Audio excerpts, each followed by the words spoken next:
Thug life എന്ന ചിത്രത്തിന്റെ promotion പരിപാടിക്കിടെ നടൻ കമൽഹാസന്റെ കന്നഡ ഭാഷയെക്കുറിച്ചുള്ള പരാമർശം വൻ വിവാദമായിരുന്നു.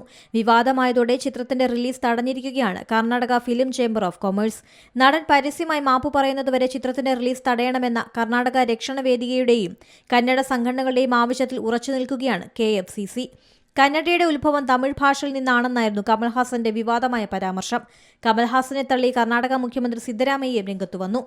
കമൽഹാസന് കന്നഡയുടെ ചരിത്രത്തെക്കുറിച്ച് ബോധ്യമില്ലെന്ന് മുഖ്യമന്ത്രി കുറ്റപ്പെടുത്തി. എന്റെ ജീവനും എന്റെ കുടുംബവും തമിഴ് ഭാഷയാണ് എന്നർത്ഥം വരുന്ന ഉയിരേ ഉറവേ തമിഴേ എന്ന വാക്കുകളോടെയാണ് പ്രൊമോഷൻ പരിപാടിയിൽ കമൽഹാസൻ പ്രസംഗം ആരംഭിച്ചത്. അതേസമയം കന്നഡ തമിഴ് ഭാഷയുമായി ബന്ധപ്പെട്ട് നടത്തിയ പ്രസ്താവനയിൽ ഖേദം പ്രകടിപ്പിക്കാനാകില്ലെന്ന് കമൽഹാസൻ വ്യക്തമാക്കി.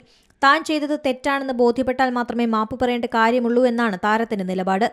രാജ്യത്തെ ജനാധിപത്യത്തിലും നിയമവ്യവസ്ഥയിലും വിശ്വസിക്കുന്ന വ്യക്തിയാണ് താനെന്നും തെറ്റായ കാര്യം ചെയ്തിട്ടുണ്ടെങ്കിലല്ലാതെ മാപ്പ് പറയേണ്ട ആവശ്യമില്ലെന്നും കമൽഹാസൻ പ്രതികരിച്ചു. ഏറ്റവും പുതിയ വാർത്തകളും വിശേഷങ്ങളും വിരൽ തുമ്പിലറിയാൻ Zee മലയാളം ന്യൂസ് എല്ലാ ഡിജിറ്റൽ പ്ലാറ്റ്ഫോമുകളിലും ലഭ്യം.